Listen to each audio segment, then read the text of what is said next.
Hai teman-teman di seluruh Nusantara. Di kesempatan kali ini saya akan melakukan perbaikan kulkas lemari pendingin set by set. Untuk itu saya akan coba cek terlebih dahulu di bagian freezernya ini. Di sini nampak tidak ada terasa hawa dingin sama sekali. Lalu di ruang refrigeratornya ini saya coba rasakan, di rak-raknya ini juga tidak ada terasa dingin sama sekali. Untuk tipe dan modelnya adalah RS20NA series.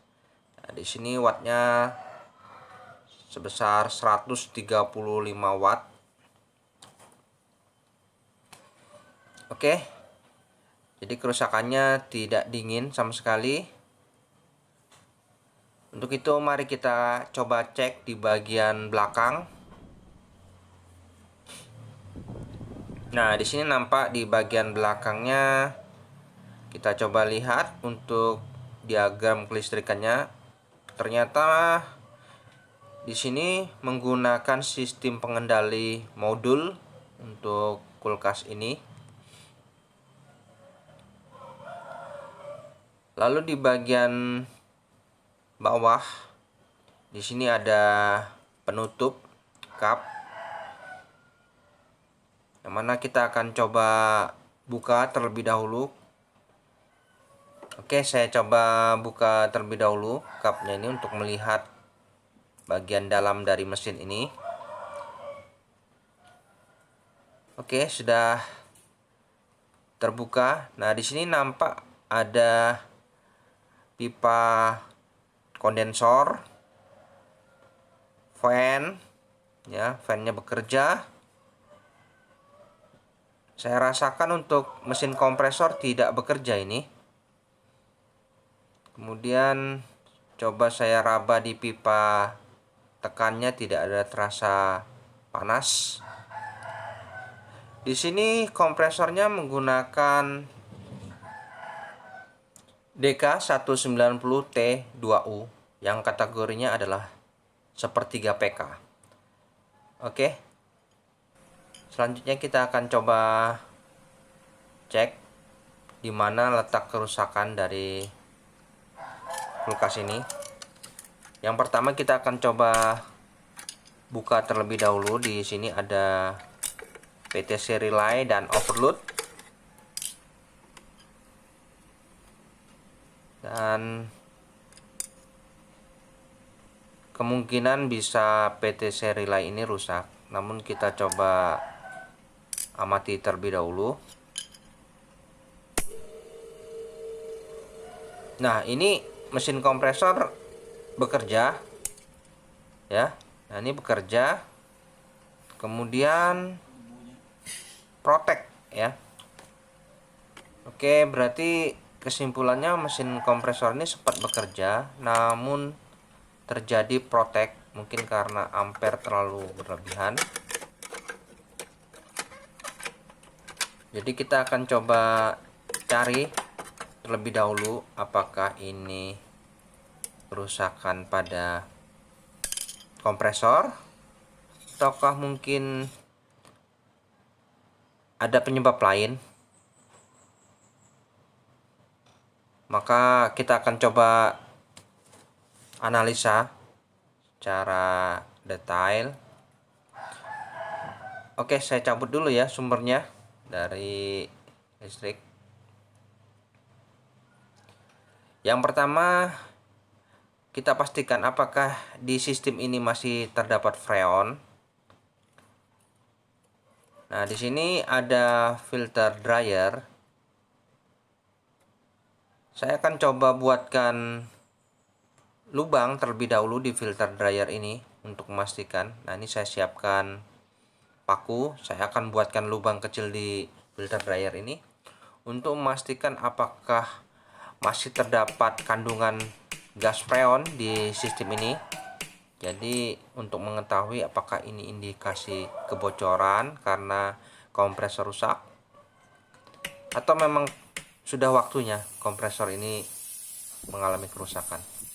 Oke, di sini sudah saya berikan lubang dan gas freon sudah keluar pada filter dryer ini. Nah, di sini pada saat gas freon ini keluar, pastikan jumlah volumenya lumayan banyak. Jadi kita coba tunggu saat apakah banyak kandungan gas freon ini. Saya coba tambahkan lagi biar lebih deras keluarannya. Oke, sepertinya memang untuk gas freonnya banyak sekali keluar dan sistem sepertinya kondisinya aman, tidak ada mengalami kebocoran. Oke, kita bisa habiskan gas freonnya ini. Jadi kesimpulannya untuk instalasinya aman, tidak ada masalah ya. Nah, ini biarkan gas freonnya ini kita buang, kita bersihkan. Oke, untuk mempercepat kita bisa potong juga di pipa pengisian ini. Nah, di sini juga bisa kita potong sedikit perlahan-lahan agar proses pembuangan freon ini bisa lebih maksimal. Nah, ini saya coba potong perlahan-lahan. Di sini juga mengeluarkan gas freon. Oke. Pastikan tidak ada lagi kandungan gas freon pada sistem ya. Selanjutnya, alangkah baiknya kita lakukan pengetesan kembali pada mesin kompresor ini. Nah, di sini saya coba pasangkan tang ampere, yang mana kita akan coba ukur berapa arus pada kompresor ini pada saat kita hidupkan pertama kali, apakah over ya. Kita lihat. Nah, ini masih kosong ya. Oke, saya coba hidupkan dulu.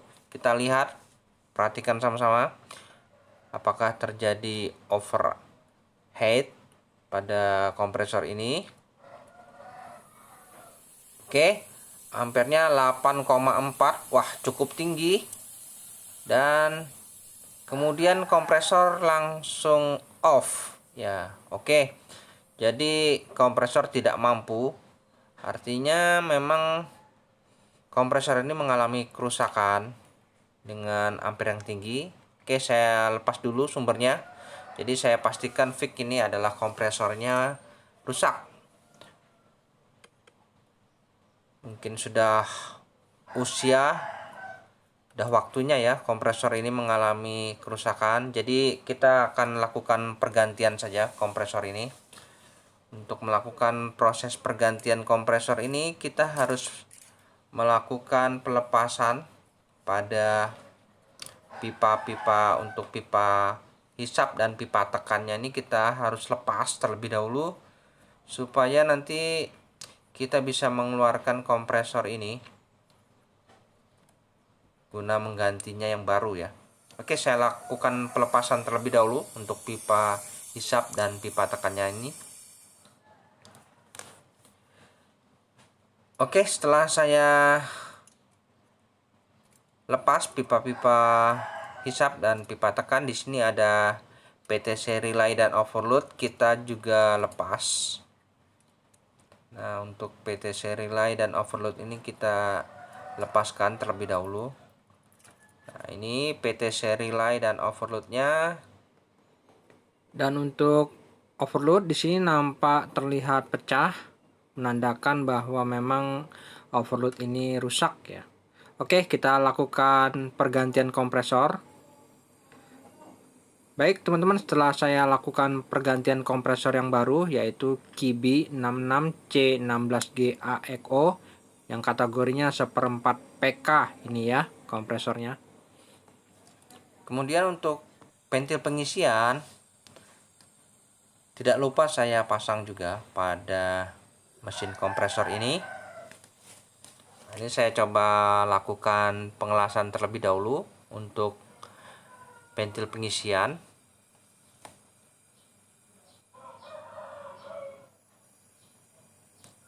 Oke, dalam hal pemasangan pentil pengisian, lakukan dengan hati-hati ya, jangan sampai ada kebocoran.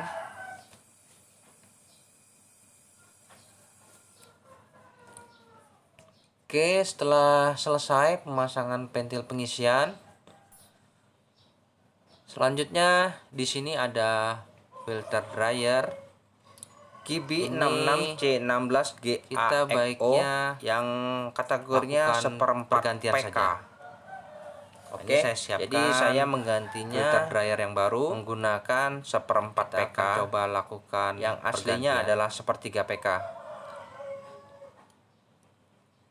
Dan mungkin sebelumnya kita harus sedikit lakukan kecil ukurannya, namun sepertinya masih mampu. Nah, ini ada pipa kapiler, kita saya coba pasang dulu baut pada sepatu kompresor ini untuk baru bisa kita lepas. Kemudian filter dryer ini untuk pada pipa PTC relay ini kita lihat posisinya kebetulan sama ya, di sebelah kanan untuk runningnya ini nampak jadi banyak sekali kepulan asap, pertanda bahwa banyak kandungan oli di nomor filter dryer ini. Oke, di soket nomor 2 ya. Nah, ini filter dryer pengganti ya. Nanti kita akan coba pasang. Untuk kompresor soketnya sama. Nah, ini untuk filter dryer penggantinya kita lakukan pemasangan, dan ujung lubang yang menuju ke kondensor itu kita bisa tutup permanen sebelahnya. Kemudian setelah itu kita bisa lakukan proses pengelasan. Nah, ini saya coba ganti filter dryernya yang baru. Dan pada saat proses pengelasan pada filter dryer ini, yang perlu kita perhatikan adalah pada saat nanti kita akan melakukan proses pengelasan di bagian pipa kapiler, usahakan jangan terlalu lama dalam hal proses pengelasan di bagian itu, karena nanti akan menyebabkan terjadinya kebuntuan. Nah, ini di saat step pengelasan pada bagian pipa kapiler ini yang menuju ke filter, usahakan secepat mungkin ya, jangan terlalu lama. Oke, selanjutnya kita coba dinginkan sejenak.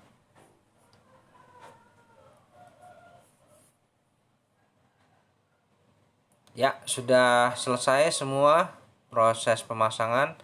Nah, ini kita siapkan selang manifold selanjutnya untuk melakukan proses pemakuman. Nah, ini untuk selang manifold kita pasangkan di pentil pengisian freon di sini. Kita atur ya untuk posisi pipa hisap dan pipa tekan, kita atur selang manifold warna merah, dan saya akan lakukan penyambungan untuk pipa hisap dan pipa tekan ini vakum pada ini mesin kompresor.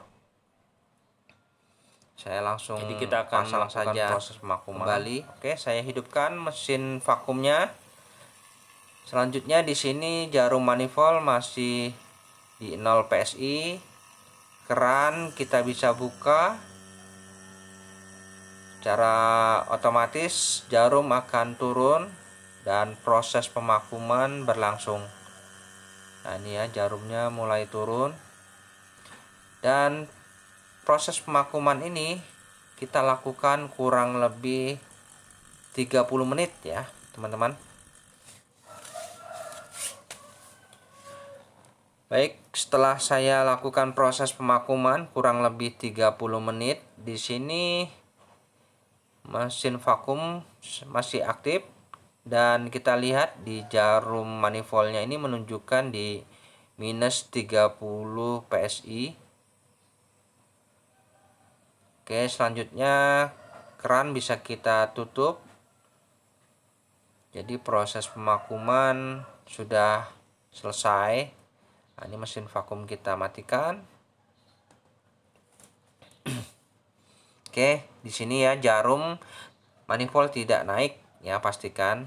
Selanjutnya kita akan coba melakukan proses pengisian freon.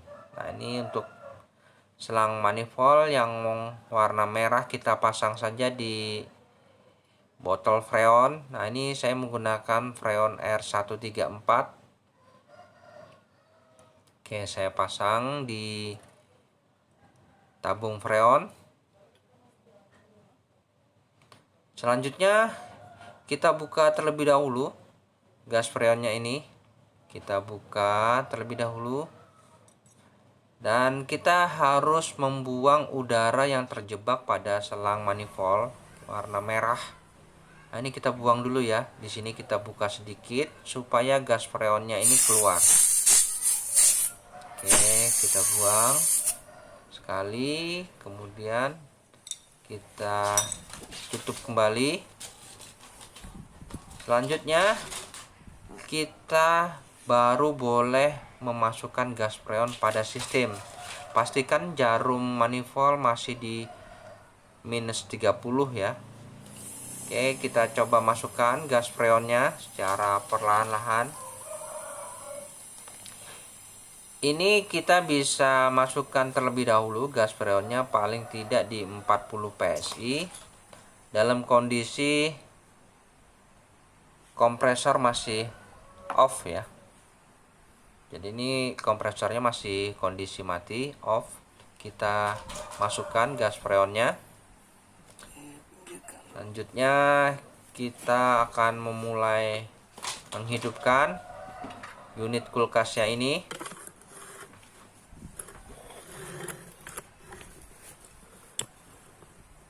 Oke, kita coba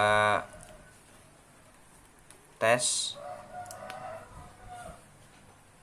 Nah, ini pastikan tekanan ya di 40 PSI dan kita bisa hidupkan unit kulkasnya ini.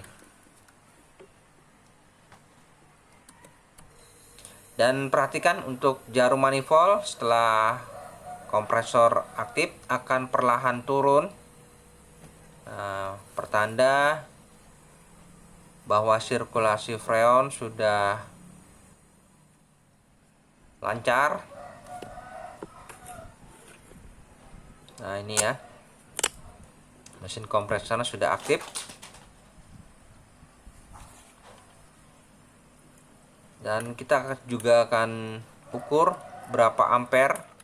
Nah, di sini kita harus bisa ketahui berapa ampere yang pas nanti di saat tanpa beban. Di sini ampere menunjukkan 0,8. Jadi masih kecil ya, 0,8 dalam kondisi belum ada beban. Dan kita akan coba masukkan beban dengan mengisi freon kembali pada sistem. Nah, proses pengisian ini kita lakukan secara perlahan-lahan. Nah, kita tambahkan. Dan untuk patokannya kita paskan di 10 PSI ya, teman-teman. Jadi kita tambahkan sedikit dan pastikan nanti jarum manifold ini di 10 PSI. Nah, ini masih di 0 PSI, kita tambah lagi.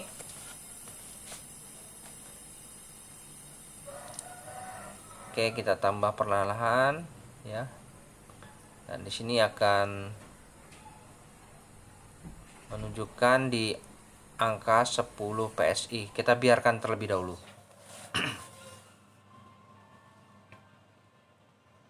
Oke, saat ini sudah di tekanan 10 PSI. Kita lihat berapa ampernya ini. Nah, di sini ampernya sudah 1, ya. 1, mungkin 1,1. Saya rasa untuk pengisian gas freonnya ini sudah cukup. Nah, ini tekanannya di 10 PSI.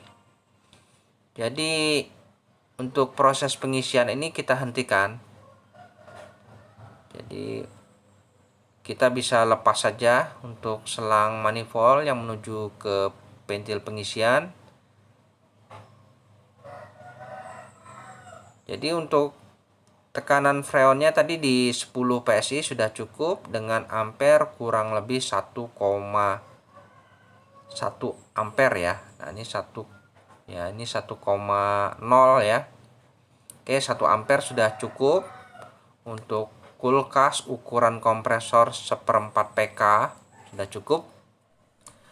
Selanjutnya kita lihat sementara hasilnya ini bagaimana untuk di ruang refrigerator ini. Di sini bahan-bahan makanan masih terisi, sedangkan di sini saya buatkan air mineral untuk tes pengujian, yang mana kita akan coba cek dalam beberapa hari nanti ya hasilnya bagaimana teman-teman. Oke, kita tinggal dulu. Baik teman-teman, setelah 3 hari kemudian saya coba lakukan pengecekan ulang. Untuk di ruang refrigeratornya ini saya coba rasakan. Nah, di sini untuk air mineral cukup dingin ya, saya rasakan di sini. Jadi untuk ruang refrigeratornya normal. Kemudian untuk di ruang freezernya ini, nah di sini kita kemarin sempat lakukan pengujian dan hasilnya pun sangat sempurna ya proses pembentukan esnya ini. Jadi untuk di ruang freezernya di sini juga sangat dingin. Jadi untuk perbaikan ini sudah sempurna ya teman-teman. Baik, sampai di sini dulu perjumpaan video saya dan kita akan ketemu lagi pada video-video saya selanjutnya. Sampai jumpa.